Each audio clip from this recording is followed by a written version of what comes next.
मानती।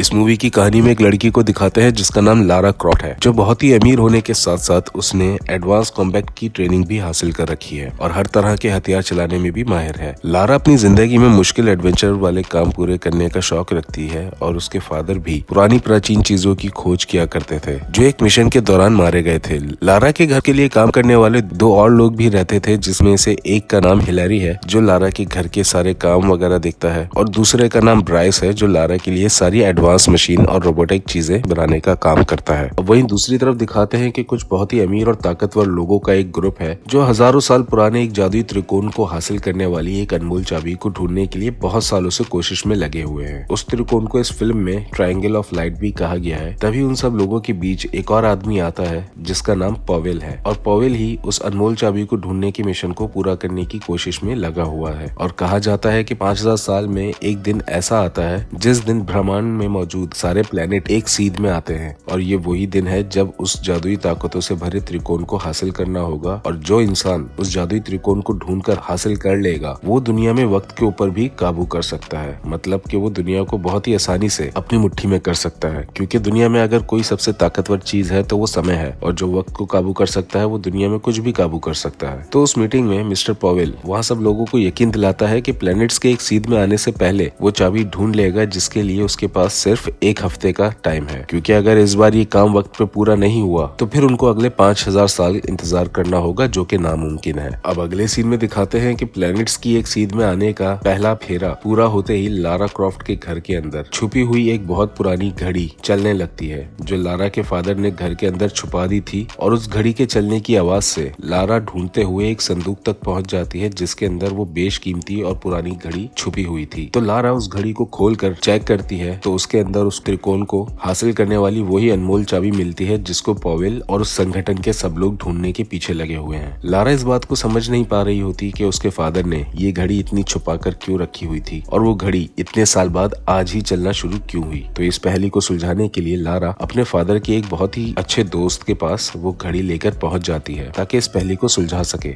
लेकिन उसके फादर का दोस्त, जो उसी संगठन का हिस्सा है, वो इस चाबी से अनजान रहने का नाटक करता है और उसको इस बारे में खुद से कोई जानकारी देने के बजाय लारा को मिस्टर पवेल के पास जाने का बोल देता है कि शायद मिस्टर पवेल उसकी कोई मदद कर सके। तो दिखाते हैं कि लारा मिस्टर पवेल के पास इस घड़ी के बारे में मालूमात लेने के लिए पहुंचती है, लेकिन वो घड़ी साथ में ले जाने के बजाय सिर्फ उस घड़ी की तस्वीर अपने साथ ले जाती है। तो वहाँ पवेल घड़ी की तस्वीर देखकर और फिर वो भी उस चाबी से अनजान बनकर लारा को इस बारे में कोई जानकारी नहीं देता। तो दिखाते हैं कि लारा जब अपने घर वापस आकर प्रैक्टिस कर रही होती है तो वहाँ पवेल की तरफ से भेजे गए खतरनाक हथियारों से लैस काफी सारे सिपाही लारा के घर पे हमला कर देते हैं ताकि वो चाबी हासिल कर सके। तो लारा, जो वहाँ पहले से मौजूद होती है, वो अकेले ही उन सब सिपाहियों का सामना करती है और अपनी जान बचाते हुए उन सिपाहियों से निपट रही होती है। वहीं उन सिपाहियों में से कुछ लोग वो अनमोल चाबी चुराने के लिए लोहे के बने दरवाजे को काटना शुरू करते हैं, जिसके अंदर वो चाबी रखी है। वहीं बाकी सब सिपाही लारा को मारने के लिए उसको उलझाए रखते हैं, लेकिन लारा भी वहाँ काफी सारे लोगों को मार चुकी होती है। और जब तक लारा उन सिपाहियों से निपट कर उस कमरे तक आती है, तब तक पवेल के लोग वो चाबी चुराकर वहाँ से भाग चुके थे। अब अगले सीन में दिखाते हैं कि लारा के घर पे उसको एक लेटर आता है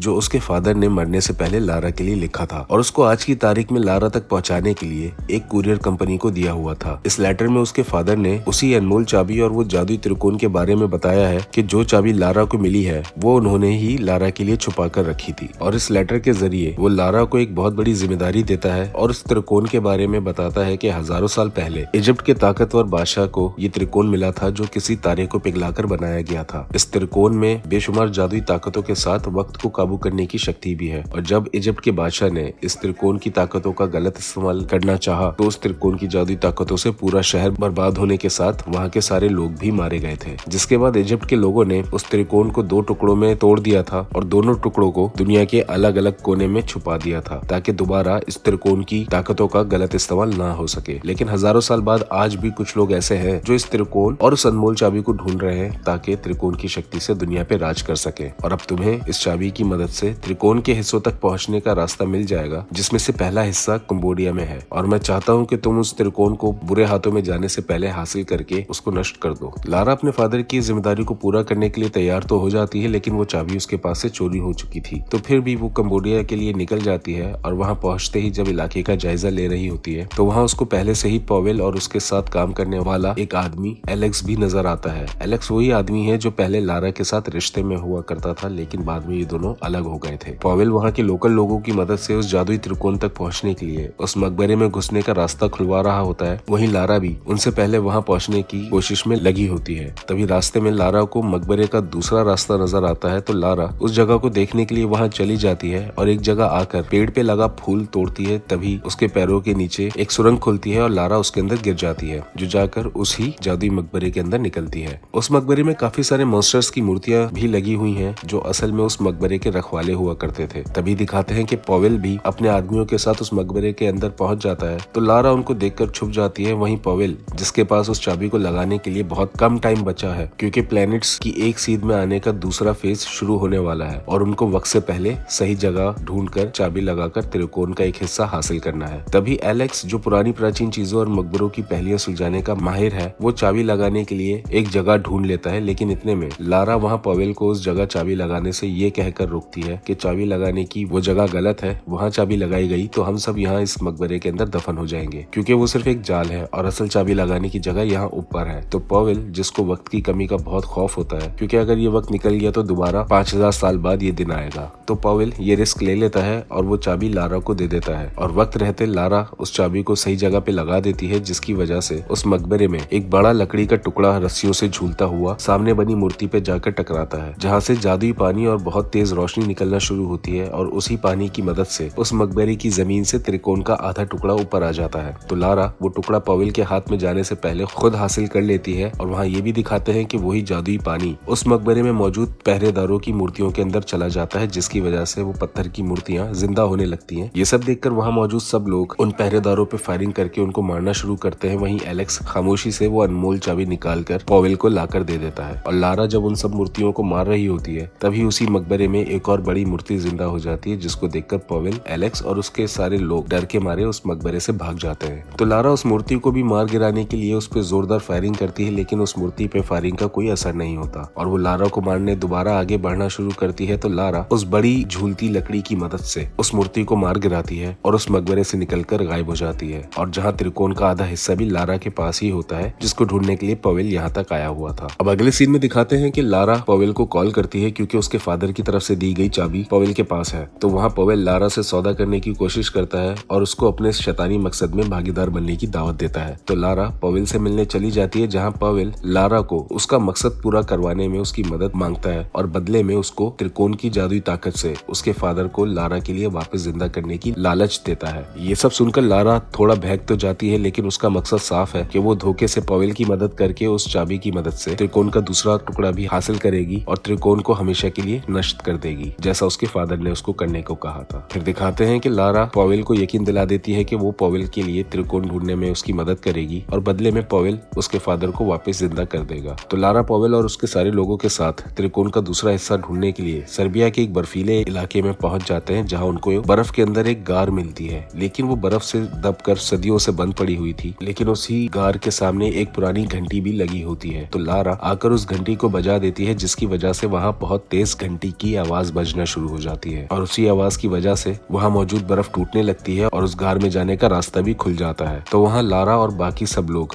अंदर चले जाते हैं, जहाँ उनको एक बहुत ही पुरानी लोहे से बनी एक बड़ी मशीन नजर आती है, जिसके अंदर उस जादुई त्रिकोण का दूसरा हिस्सा छुपा हुआ है। लेकिन उसको हासिल करने के लिए लारा और एलेक्स को वो अनमोल चाबी लगाने की सही जगह ढूंढनी पड़ेगी। तो जैसे ही उस प्लैनेट्स की एक सीध में आने का वक्त आता है, जिसकी वजह से सूरज ग्रहण भी शुरू हो जाता है, तभी वो मशीन भी घूमने लगती है। तो लारा और एलेक्स चाबी को लगाने और सही जगह ढूंढने के लिए उस मशीन पे चढ़ जाते हैं। तो वहाँ लारा को चाबी लगाने की सही जगह दिख जाती है और लारा वक्त खत्म होने से पहले जैसे ही चाबी वहाँ लगाती है, तो अचानक एक जादुई ताकत से लारा उस मशीन के अंदर चली जाती है और थोड़ी ही देर बाद लारा मशीन से बाहर आकर गिरती है और त्रिकोण का दूसरा हिस्सा उसके हाथ में होता है। लारा वो दूसरा हिस्सा भी पॉवेल को दे देती है। तो पॉवेल जादुई त्रिकोण के दोनों हिस्से आपस में जोड़कर उसकी पावर हासिल करने की कोशिश करता है, लेकिन वो त्रिकोण अभी भी अधूरा था, जिसकी वजह से उसकी ताकत आजाद नहीं होती। ये देखकर पवेल समझ जाता है कि ये त्रिकोण की शक्ति आजाद न होने की वजह लारा क्रॉफ्ट को पता है। तो पवेल लारा से त्रिकोण की शक्ति हासिल करने के लिए एलेक्स को भी जान से मार डालता है और फिर से लारा को लालच देकर मजबूर करता है कि मुझे इस त्रिकोण की ताकत हासिल करने दो और मैं उस ताकत से एलेक्स और तुम्हारे फादर को तुम्हारे पास जिंदा वापस ले आऊंगा। अब लारा इस वक्त एलेक्स को भी खो चुकी थी, तो सब कुछ ठीक करने के लिए वो पवेल की बात मान लेती है और अपने फादर की दी गई घड़ी को उस गार के अंदर मौजूद एक जादुई रोशनी के अंदर फेंक देती है। और जैसे ही वो घड़ी उस रोशनी के अंदर जाती है तो वो छोटे छोटे पुर्जों में खुल जाती है और उसी घड़ी के पुर्जों के अंदर उस त्रिकोण को पूरा करने वाला एक छोटा सा टुकड़ा मौजूद होता है। लारा उस हिस्से को उठाकर जैसे ही उस त्रिकोण पे लगाती है तो उसकी ताकत आजाद हो जाती है, लेकिन क्योंकि लारा ने उस त्रिकोण को पूरा करके उसकी ताकत आजाद की है तो वो सारी शक्तियां भी पवेल के बजाय लारा को मिल जाती हैं। जिसके बाद लारा वक्त को काबू करने वाली ताकत को इस्तेमाल करके वक्त में पीछे चली जाती है, जहां पवेल ने एलेक्स को मारने के लिए चाकू फेंका हुआ था। उस त्रिकोण की ताकत से वक्त वहीं रुक जाता है, जहां लारा एलेक्स की तरफ जाने वाला चाकू का रुख घुमाकर पवेल की तरफ कर देती है। और जैसे उसके फादर ने उसको करने को कहा था, लारा उस जादुई त्रिकोण को हमेशा के लिए तबाह कर देती है, जिसके तबाह होते ही वक्त दोबारा चलना शुरू हो जाता है, जिसकी वजह से पवेल अपने ही फेंके हुए चाकू का निशाना बनकर मारा जाता है और वो त्रिकोण तबाह हो जाने की वजह से वो बड़ी मशीन और पूरी गार भी तबाह होने लगती है। तो लारा भी किसी तरह अपनी जान बचाते हुए उस गार से जिंदा निकलने में कामयाब हो जाती है और यहाँ इस फिल्म की कहानी खत्म होती है।